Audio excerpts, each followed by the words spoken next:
is that if you are not needing to speak at the time, if you could go under participant in that upper left toolbar and click mute, that will help us to just keep the amount of feedback to a minimum, and so we can hear the main speaker better.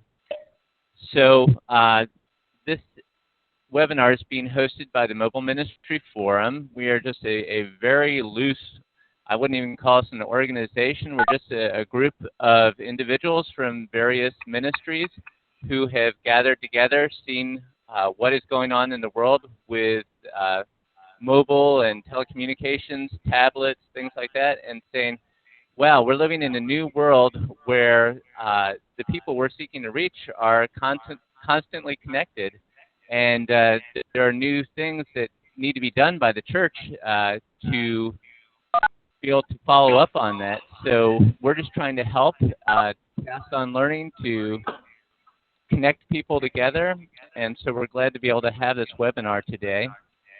As an introduction to the topic, an article was just published yesterday. We just got an email this morning about it.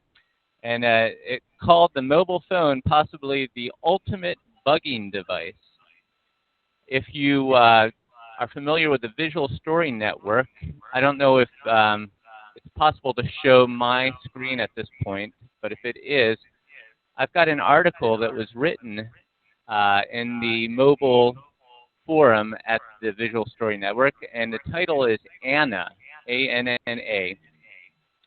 And this is the story of a young lady who was in a country that's near and dear to my heart. And she came to the Lord and was really on fire for him. She started sharing her faith near and far, and in the process, there was a team there that was using mobile in their outreach, and they equipped her to be able to share via the mobile phone. At some point, her father was confronted about her faith and her open sharing. Her father ended up looking at her phone, finding some of the materials on it. She was given the opportunity to repent, and she chose to just say that she loved the Lord and couldn't. And the father had her brother kill her. And so we have situations like this in the world. I don't necessarily think that all the security best steps either were taken, but at the same time, if they were taken, that they could have prevented this from happening because of how openly she was sharing her faith, and partly through the phone. But yeah, there's definitely a need that we take a look at how can we do this mobile thing well. And it's not just if we are doing mobile ministry, it's also if we're just carrying that mobile phone in our pocket, because it is such a open device for being used against us in a sense. So we're very privileged to have our speaker here today. Unfortunately, I can't share with you who he is for security reasons themselves. But yeah, we're looking forward to hearing some actually kind of scary stuff about digital security, and then for giving you the opportunity to interact with him with some of the questions that you might have. And when we're talking about the questions, hopefully, if you can go back to the presentation view and take it off of my screen. Yeah, in the chat section there, hopefully you'll be able to enter some of the questions you have, and then we can choose from those afterwards to share with the presenter.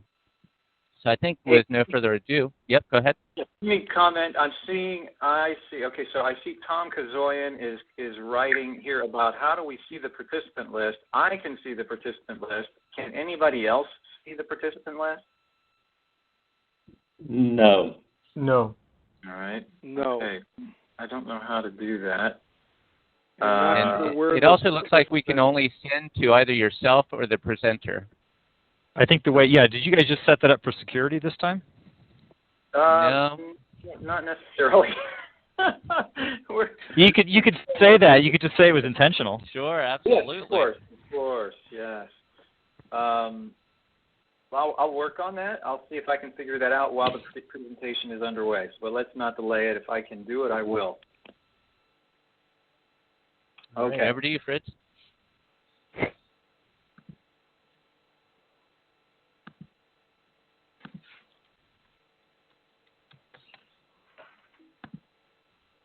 Ooh, there it is. There it is. Yeah, now I see it. All right, Fritz, are you there?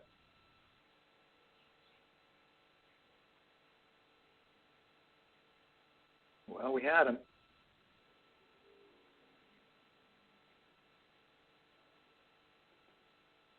Fritz, if you are speaking,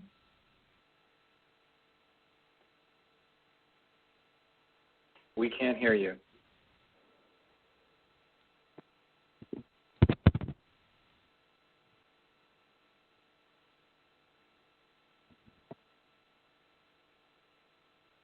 Bummer. Got any thoughts, Keith? Keith, are you there?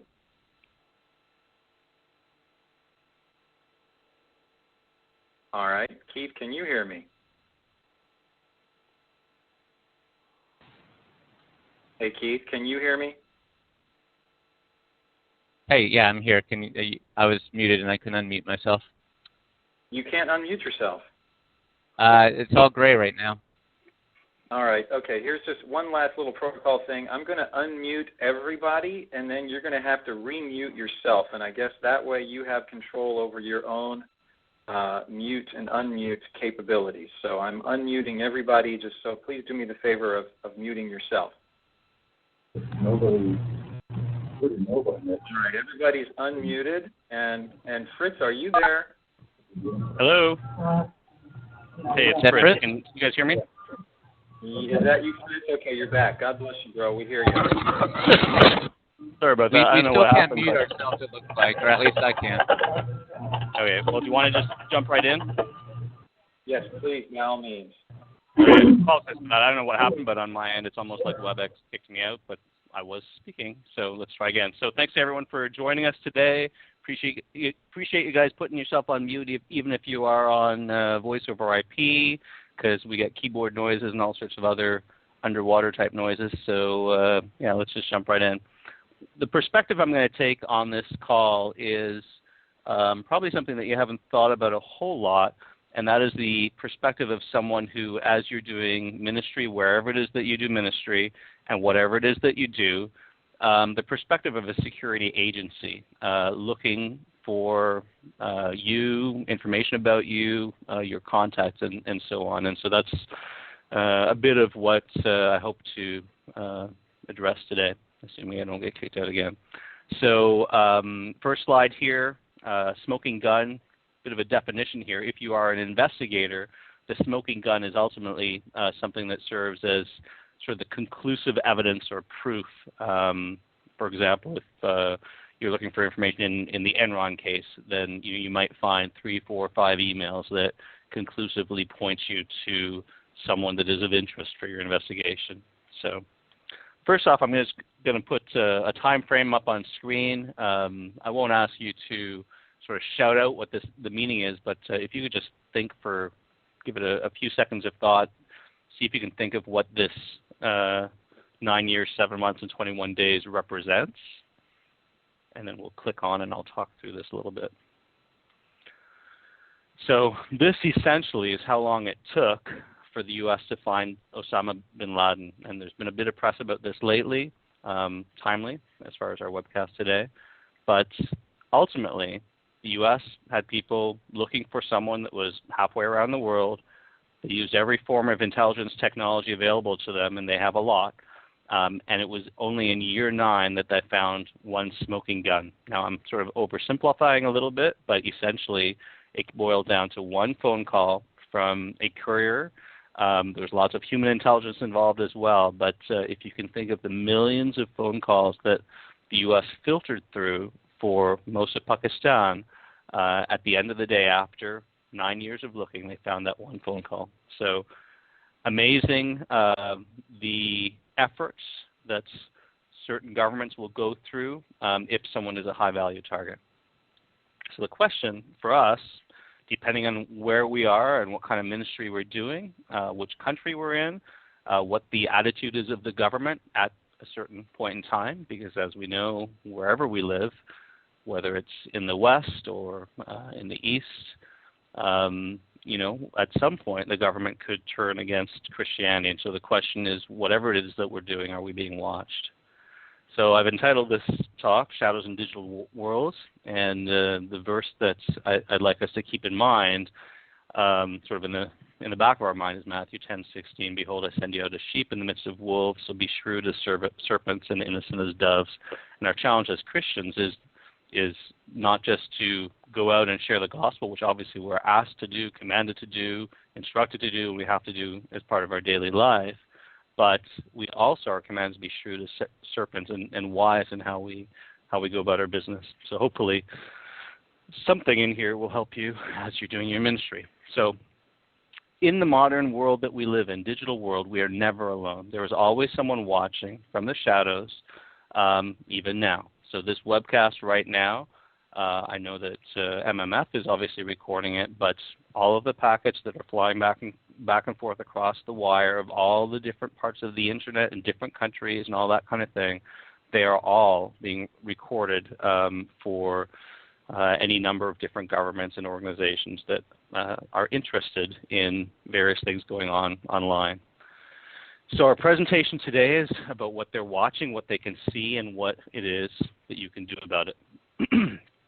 So speaking to a mobile ministry crowd, obviously this is a little bit difficult, but ultimately I have to mention that the easiest way, and we have to think of this, the easiest way to stay off the radar is just to go dark, essentially turn off everything electronic, and then don't leave a digital trail.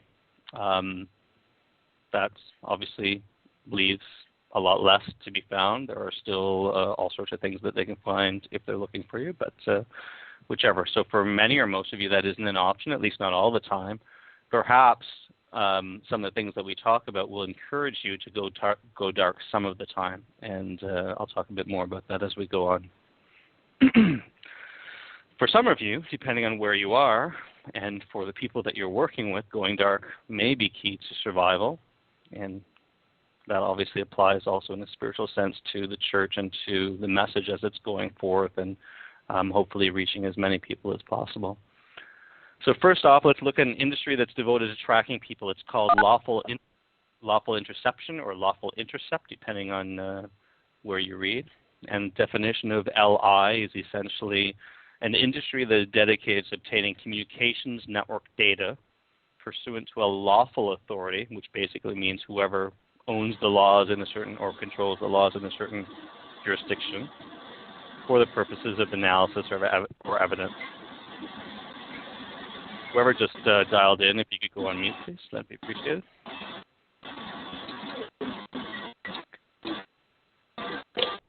Now, there are a number of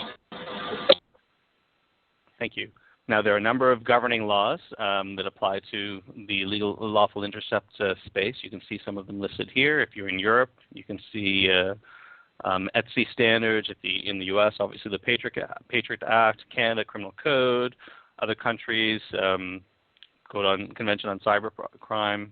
And then this next slide, you can see many, many other standards. And you'll see that these are very specific. They apply to things like how must a telco by law hand over certain traffic about a cell phone or about network traffic on the internet or about satellite communications, and what are the standards for what they must collect, how they must collect it, and how they have to hand it over to government or the authorities. Typical deployment for LI looks like this. Basically, top right, you see that little blue cloud. That is the internet that we're all connected to and speaking to one another over right now. You can see lots of routers with the little arrows on them, and that's basically what just makes all the internet, every computer talk to every other computer and make sure that packets go in the right way, and they know that they have to go a certain number of hops in a certain location in order to get where they need to go. And then you can see in the bottom, you see that little police officer guy sitting there in his data center. He is obviously an example of law enforcement watching a screen, typically for alerts on information that they're looking for, and you can see how that's sort of connected into the backbone that is the internet. Another example on this next slide, same sort of thing. In this case, there's actually this is straight off a company website explaining how their system works and how it plugs into all the different parts of lawful intercept. So important thing that you need to know is every single piece of the internet, every jurisdiction, every country, every state, every province, every locality that is online anywhere has this kind of LI going on. And so we don't typically think of that. In certain countries, we think that we're free and we don't have to worry about that kind of thing. But really what's happening is the government in place in those countries has policies that are in line with our values and our beliefs, whereas in other places, the government doesn't have policies that we would share. And so, just important to know what's going on. So in Western countries, obviously LI customers, the organizations that buy from this LI industry, they're focused on things like counterterrorism, fighting drug trafficking, child pornography, cybercrime, all the bad stuff. But of course, if you're an LI vendor, if you're a company that sells all the different pieces that help government watch the internet, you're going to want to make money, and you're going to want to have salespeople covering the whole world, and you will have salespeople that cover North Africa, cover the Arab countries, Middle East, etc., around the world. And those sales reps, in the same way that any sales rep, they are motivated by money and by quotas, and they have to sell. And so they will do everything they can to sell their products into any kind of government. So we know who they're watching, but what can Arab governments see with these technologies? Let's have a look. In order to answer that, at least, let's have a look at some of the vendors. And I've taken this information straight from their websites and various conference websites that talk about what it is that they sell. And let's look at some of the different kinds of vendors and what they can do. So I've got two slides. The first slide focuses on three categories. First off, what is typically called monitoring center vendors, and these are the ones that sell the software that that little police officer in that image I showed you earlier is sitting in watching. And they have essentially, you can think of it almost like sitting in front of Outlook or sitting in front of Gmail. You've got an interface that gives you information that's coming in from various sources, except in this case, it's not people emailing you, it's systems. You might get alerts coming in from the system that manages all your cell phones. You might have alerts coming in from the system that manages, keeps an eye on all email. You might get an alert that comes in from a system that watches all web traffic, where people are going, all that kind of thing. And you can see some companies there. SS8 focused on North America. BAE, this is British Aerospace, a spinoff from them, focused on Europe. And there are probably 20 different vendors at least that are in this space, some big, some small, some struggling actually as a result of what's happened in the Arab world, which is interesting. Second sort of market here is communication mass intercept, and you can see here really companies like Ericsson, any of the big cell phone vendors that manufacture parts and especially software around cell phones, they have an interest in this because they can make lots of money off of it.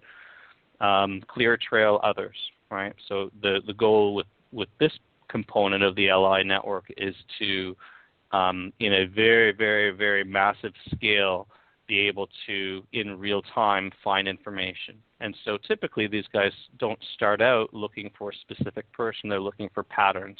They might have 10, 15, 100 people of interest on a list, and they're going to want to find out who all those people are communicating with, who they're visiting, any information that they can, and they sort of build on that network. And they might also be looking for keywords. If they're looking for, terrorism type things, you can imagine they're looking for things like bomb. These days they're probably looking for underwear. Who knows what they're looking for? But that's the kind of thing they're looking for is this whole, the notion of sifting through massive amounts of data in real time, looking for patterns. That leads us into the third, so network intelligence and pattern matching. These guys are really specialized in advanced pattern matching. NARIS, based in California, Cosmos, and again, there are many more. And their focus is, building essentially business intelligence technologies for the intelligence community to be able to correlate and pull all that information together. And as you think through the last 10 years of where technology has come, I mean, smartphones, we're talking about mobile ministry today, as smartphones have exploded, obviously all these organizations have really focused on advancing their technologies to be able to support every kind of smartphone, whether it's an iPhone, an Android, etc. As technologies, and eventually Microsoft, I'm sure they already have support for Windows phones and that kind of thing. But their challenge is keeping up with technology in the same way that the people that use that technology love to use it for whatever the new purposes are. Social networking also being really important these days.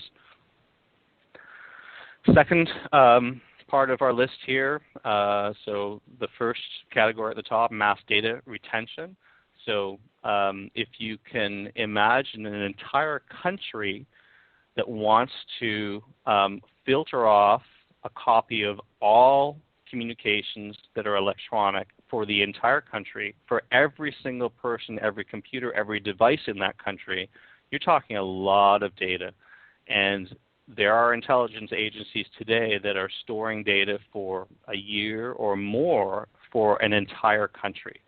Part of the rationale there is that they're not always able to be There's always not always in a reactive scenario where they know exactly what they're looking for. Sometimes they might think that someone is not, for example, involved in a network to bring the gospel into a new tribal area or that kind of thing. But they might realize, 6 months down the road that this person is of interest, and if they've got all this stuff saved, that they can then go backwards. I know that isn't the kind of thing we want to hear, but I'm just trying to give you guys a picture of what's out there. Interesting thing here is, the vendors that we're used to, buying computers from, or if we're in business buying storage from, these vendors obviously want to sell lots of storage, and what better place to sell your products than go into these Intel agencies. And so the EMCs and NetApps and HPs and Dells, they all want a piece of this. Vehicle tracking, we tend to think mainly about anything that's connected to the internet directly, and cars so far for the most part are not wired in with an IP address, emailing back and forth their information, all that kind of thing. I mean, that's coming. But right now, where the technology is at is, I'm sure you've seen in some countries, cameras beside the side of the road, not just to take your speed and send you a ticket in the mail if you're going too fast, but in some cases, they'll actually record your license plate. And for example, there's a highway in the UK where when you drive through this first set of cameras, it'll register your plate. And another hour or two down the road, it'll register your plate again, and it'll actually calculate the time that it took you to get from A to B and figure out from that speeding, not based on how fast you're going past the camera. And so you can think there's a lot of infrastructure behind that to be able to track license plates and know where people are. And so there are quite a number of countries that have cameras that are actually monitoring people by the license plates being registered automatically. That can happen at a toll booth very easily because there's already cameras there and you have to slow down. Many different bottlenecks along the transportation system where this kind of thing can happen. Remote attack and infection, there are also specialty companies that are focused on getting software onto your devices without you knowing it. And so even if you have antivirus, these would be more specialized vendors that sell to intelligence if they're looking for a very high-value target. And, for example, Gamma Group, I'd suggest that you go and look up gammagroup.com, I think it is, after this call, not now, and you'll see some really fascinating descriptions of things that they can do. So drilling into these really quickly, some samples, and again, straight from the websites. SS8, if you read what they do, you can see in the yellow that's highlighted near the top. They've, since '94, SS8's delivered hundreds of LI deployments to the world's largest and most innovative carriers. So that would be all the telcos like AT&T and Orange and places like that. National governments and law enforcement agencies. So a lot of money being made in this space. ClearTrail, another example here. And again, you look at the text that's highlighted at the top. They mass intercept GSM, CDMA, PSTN, so all the cell phone technologies, GPRS, Edge, 3G, etc. And I'm sure they have 4G by now as well. Monitoring Wi-Fi networks, replaying HTTPS sessions, which is what you use for your banking. Deliver Trojans remotely, and a Trojan is basically a virus that steals your information, whether it's your passwords or your data, and locate targets, monitor GSM, etc. There's other information on the slide as well, but you get the idea. Lots of capabilities. Hacking team, another example, and again, very similar to the kinds of things that we saw in ClearTrail. Interesting thing that they mentioned here in the first line that's highlighted, it meaning their technology to attack cell phones, is invisible to most protection systems available on the market, e.g. systems listed in Gartner's Magic Quadrant for endpoint protection. And so their goal for making money is to deliver software that circumvents all of the antivirus and stuff that's out there. And again, to be able to plant things on your phone if you travel in certain countries so that those countries can look at, watch what's going on.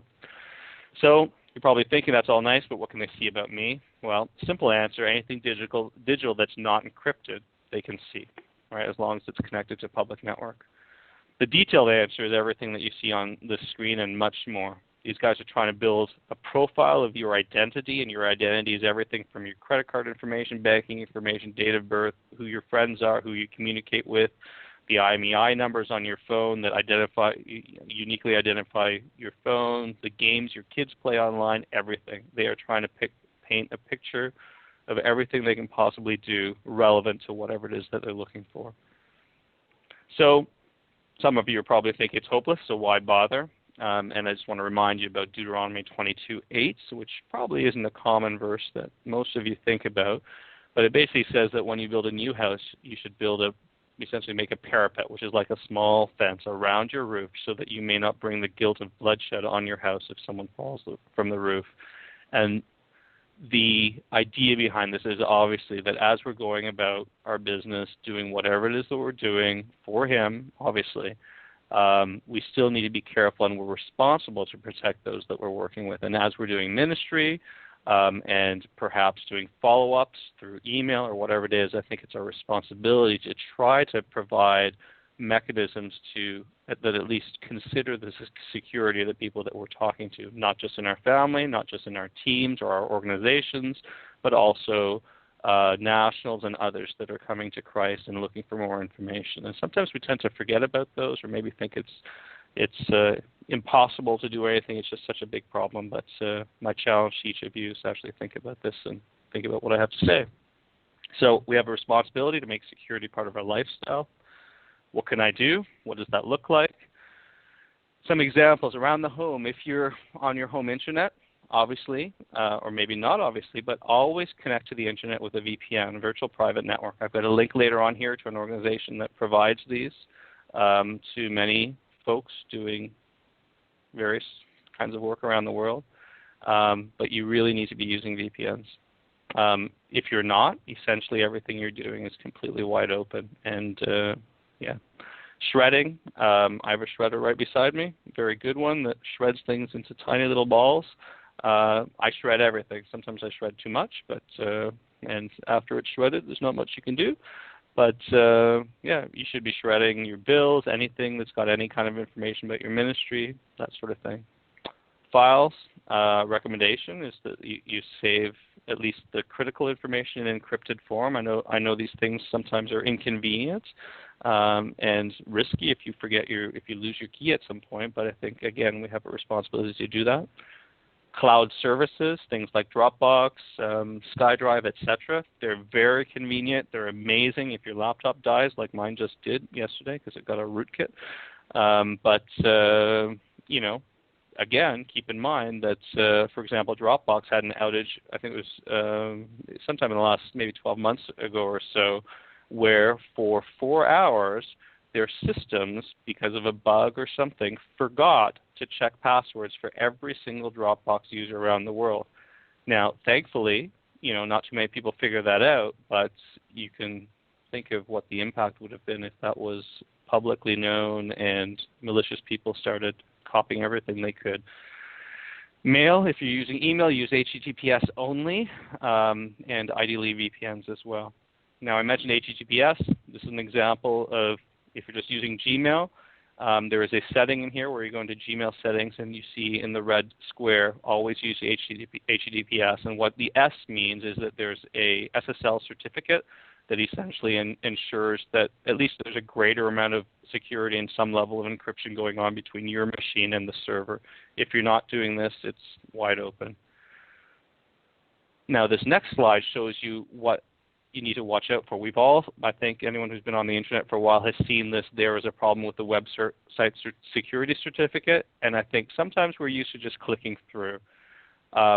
Be very, very careful doing that. If this is, for example, Facebook.com, I was in a country earlier this year that where the government monitors all Facebook, for instance, and I got an alert that looks just like the one in the bottom right that's in the red circle, where my Internet Explorer bar went sort of pink red, and it said certificate error, and I was just going to HTTPS, which it was SSL, www.facebook.com, and yet I got this. And what that means is this country has put a man-in-the-middle system or some sort of an intermediary fake www.facebook.com website, so that when you authenticate with it, you're not really going to facebook.com, and so they can get your passwords, and they then have an open door to look at all of your Facebook information.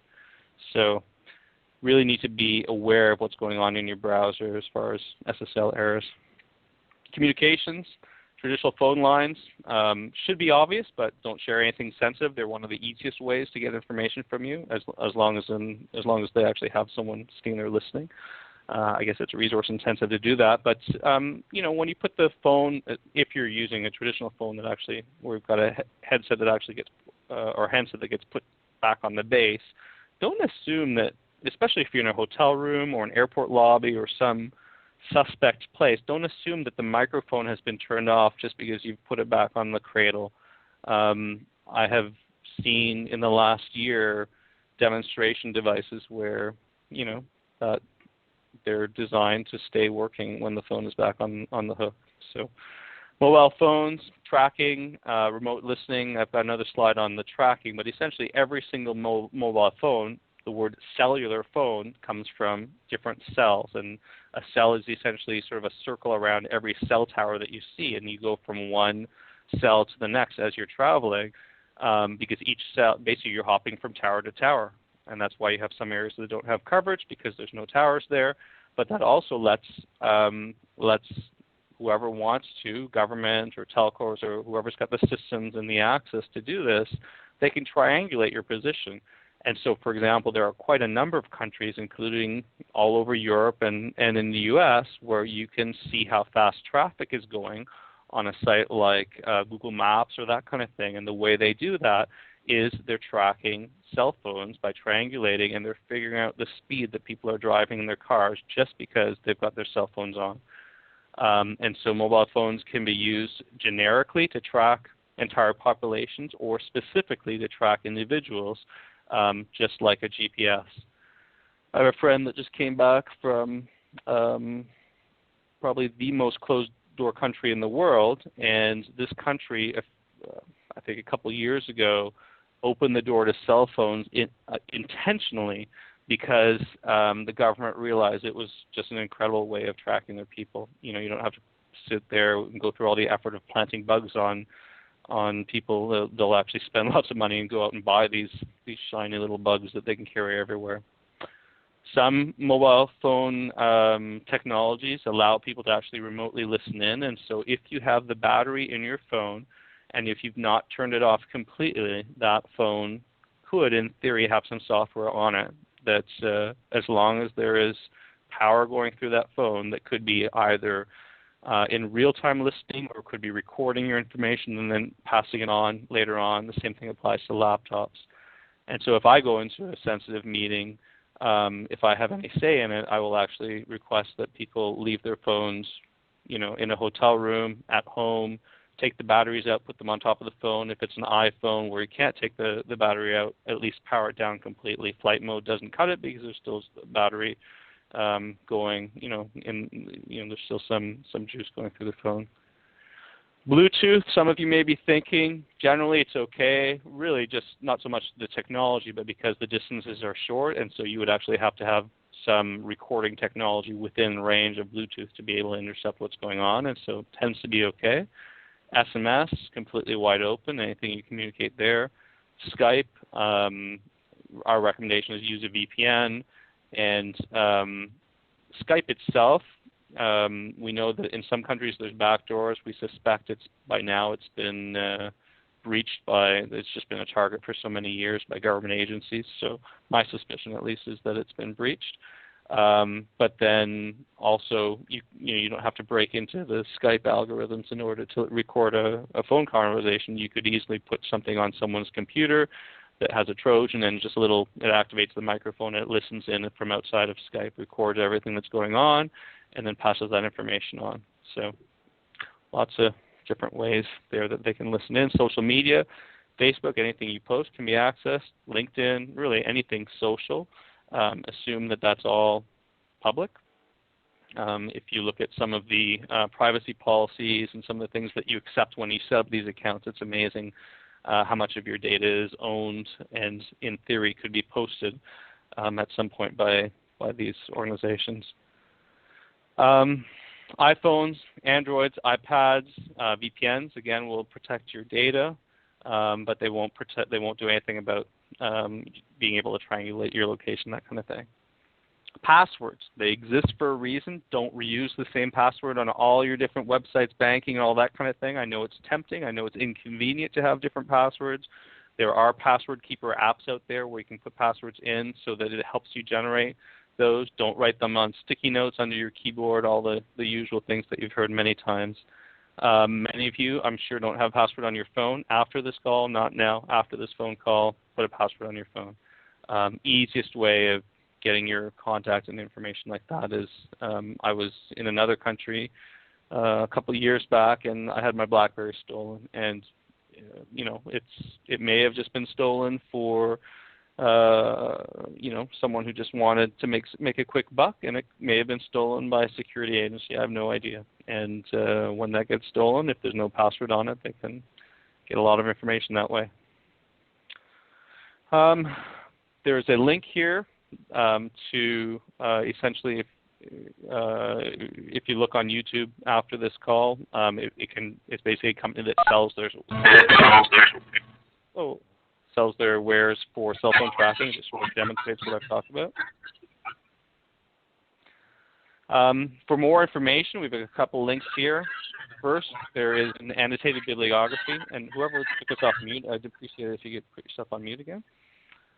There's an annotated bibliography that a number of folks have gone through and done some peer review on, and essentially this is a series of YouTube videos and information from all of the internet that's organized, that helps you get security information that we would recommend on various different scenarios and technologies.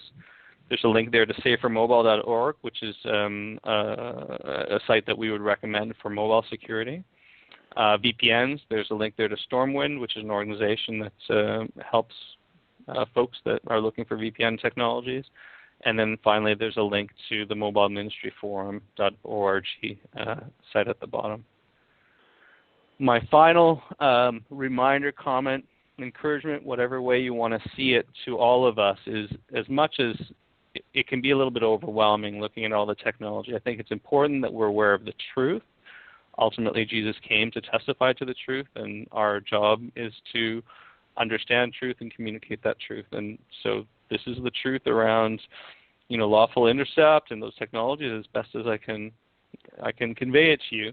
But then ultimately the word that you see in front of you, Ephesians 6:12, is underlying all of that. Our struggle is not against flesh and blood, but against the rulers, against the powers, against the world forces of this darkness, against the spiritual forces of wickedness in the heavenly places. And so be encouraged, be safe, be secure in what it is that you do. But yeah, I just want to encourage you to not be overwhelmed by all this. Just take it in stride and make sure that you adjust how you do your ministry with mobile devices and otherwise. So that's it as far as what I want to talk about. So thanks very much, and I think we're going to open it for some questions now. Great. Can you guys hear me? So Yep. I think at this point we'll just open it up.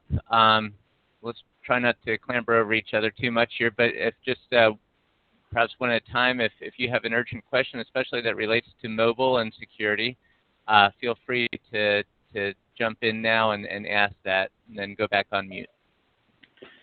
Hey, this is Jeff. I had one quick question, and that was if in a restricted area where the government's very, very proactive, obviously, how does it? I guess my question is: can someone actually access apps from closed areas? Is it that they block iTunes and therefore someone can't get an app that way, or that I understand the issue that once it's on their phone, then they're extremely vulnerable. But do they even have an access to it, or are they able to kind of preemptively block that? Yeah, so that's a good question, and some of that depends on the actual country that you're in. For example, one of the countries that had a revolution recently that starts with T, that kicked a lot of things off. Their infrastructure, the way they built it all up, they purposely built it so that all of their internet connectivity goes through a central choke point, and so it's very easy for them to have all their systems scanned and stuff in pretty well real time, and just throw lots of resources against it.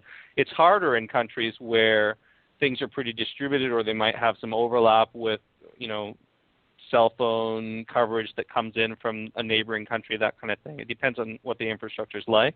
But every phone has to connect somewhere. And if I travel, let's say I go to country X, well, when I'm in country X, my cell phone is not connecting back to my country of origin. It's connecting through the network of country X. And the minute I'm doing that, they could be rerouting iTunes, blocking iTunes, whichever.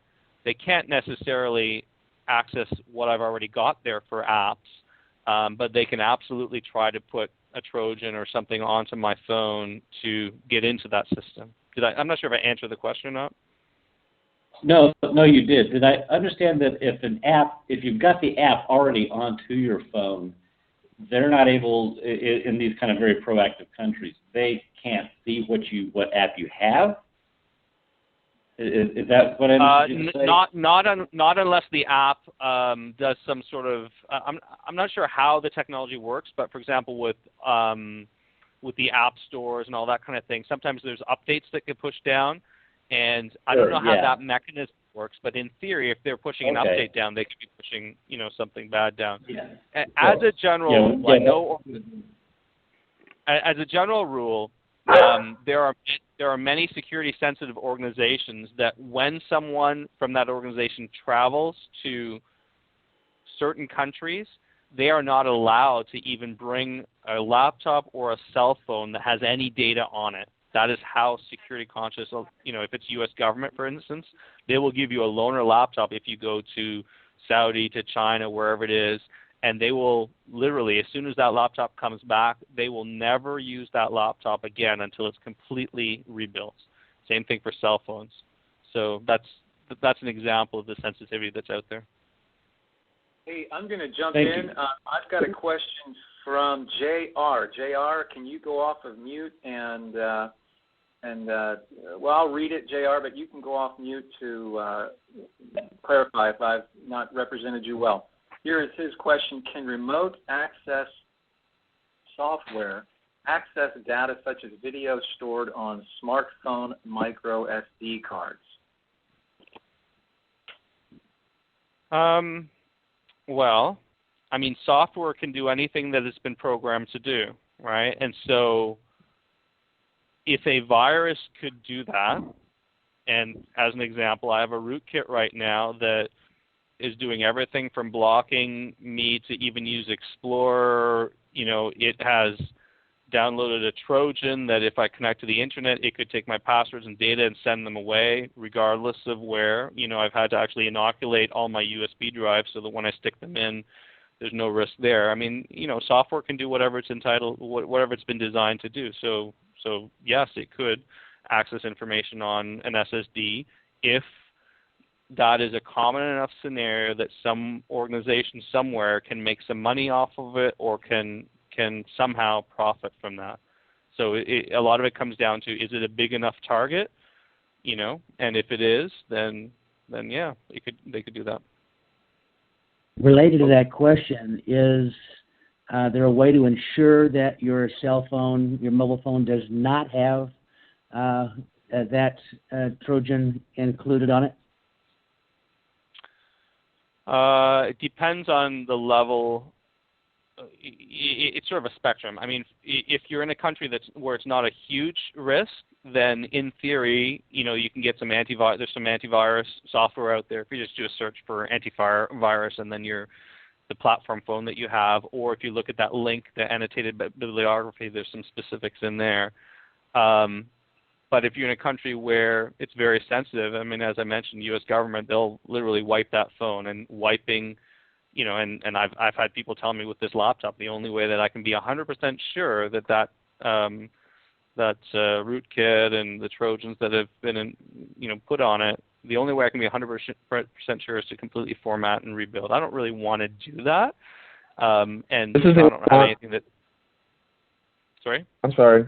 This is Antoine. Go ahead. The only way to actually have a cell phone that has absolutely no rootkit software on it and that works is for you to build your own OS. It's built into the Federal Register for each cellular telecommunications company and each government that any wireless transmitting devices have to include tracking mechanisms. So, I mean, unless you are literally building your own platform and own network, you're not getting away from being tracked in any measure with any platform. Yep. That list of laws that I showed earlier sort of requires all that. We got questions coming in fast and furious, and time's running out. I'll speak for Brian here, and then Brian, you can chime in later. Brian's question is, he's heard there are more tools coming to market to encrypt text messages. Can you recommend any, and can you comment on how secure they really are?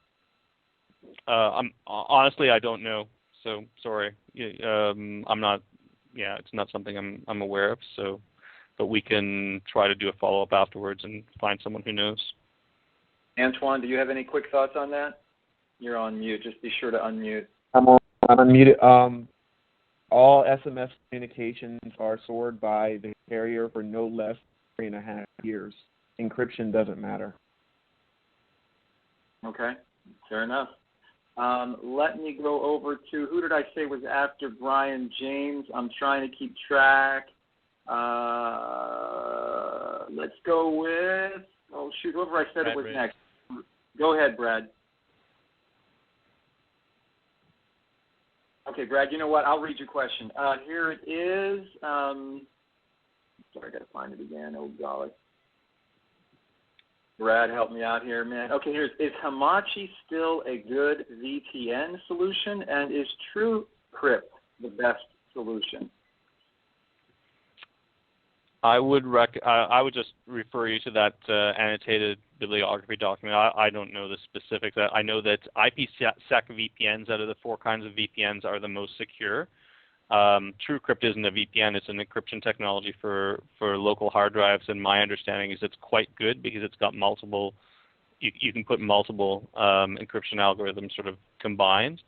But these days, I mean, government agencies measure their compute strength as far as cracking encryption algorithms in acres of computing power. So they have acres of computers in big data centers, and if it's important, they will invest several acres in cracking something, right? So, but again, it all depends how big a target you are, right? So stay low on the radar or off the radar as much as you can. Okay, quick question regarding cloud services. You recommend avoiding them for anything sensitive, but do you think they are okay to use with file encryption? I think that they would be if you have a good amount of encryption. Typically, cloud services, at least the data centers, are better run than most organizational data centers. The question obviously becomes, do you trust the organization that's running that? Okay. Next question, can you speak on Tor, T-O-R, or Locker Project, Diaspora, open source operating systems and communication platforms, and Serval communication platform? So I can't personally. I know someone who could if we want to follow up after the call. It's just not my area of expertise. All right. And then are there any concerns using URL shorteners like Bitly with top-level domains owned by insecure countries, Libya, for example? That is a very good question and not one that I've thought of. But again, I'll follow up after the call on that. Sorry, I don't know. All right. And Antoine, you're an expert here too. Do you have any quick thoughts on that? And you're muted, Antoine. Yeah, I'm muted. Sorry. No quick thoughts on that. I mean, the only thing that I would add to what was put here, the bibliography, really good information. If you're going through any kind of communications channel and you do not control the network, not control the content, but control the network, then your communication at any level can be seen, heard, or optimized. To our friend who was doing the presentation today, for example, we don't know where he is and his name, but he honestly left enough clues for where he's been and the people he's associated to, that anyone who is doing any type of voice analytics to this phone line, they will have an ability to, trying to pull some information and say, okay, of all of the persons that are in this call, if we look at this trunk line for this software on these compromised devices by this person with this contextual data, this is what we can know about the persons on this call. So it's a very big field. It's a very wide field. Data scientist area, if you're looking for a new career, it's actually one of the best paying ones. But it's also kind of precarious because there is no veil. If you're digital and you're connected anywhere, any type of line, you're most likely seen, heard, or followed. All right. And then can you go back to the resource page links in your presentation, Fritz? That would be helpful, just so people can get that information. And then one more question, and I'll pass it over to you, Keith, and then you can maybe comment on this bibliography. But to you, Fritz, is it more hazardous or noticeable to encrypt your full hard drive versus U.S. mini encryptions at document or folder level? I don't know of any differences, as long as, to me it comes down to the encryption technology and whether the fact of having to encrypt is going to dissuade you from using the technology. I think it's all about getting something that works very well, that's secure, and then, are you willing to actually go that extra step to do the encryption? If that means your whole hard drive and it's easier, then that's fine. As long as your laptop has the performance and that to handle that. If it means doing it individually, that's fine too, from my perspective. All right. Back to you, Keith, and maybe you can just wrap us up here and comment on this. Oh, I guess that's, okay, I see the bibliography is already there. The link is there. Never mind. Well, Keith, over to you. Well, it's been an eye-opener, and again, we do rest in the Lord over seeing and supervening in all these things, but we want to be, as was stated at the beginning, wise as serpents and peaceful as doves. So I really appreciate this. You're allowing us to hear from you, Fritz, and the Lord bless you. We will have a recording. We will ourselves go through it and take some of these questions, and we'll probably send a follow-up email to those of you who have participated with some of the follow-up on those questions. Additionally, we are interested in moving the ball forward with mobile security for the greater church. And in that email, we'll also probably put a little something about how we might be able to work together at seeing that happen. So really appreciate you all taking the time to be with us today, and the Lord bless you. So long. All right. Thanks, you guys. God bless. Thanks to you, Fritz. Thank that was you. awesome. Thank you.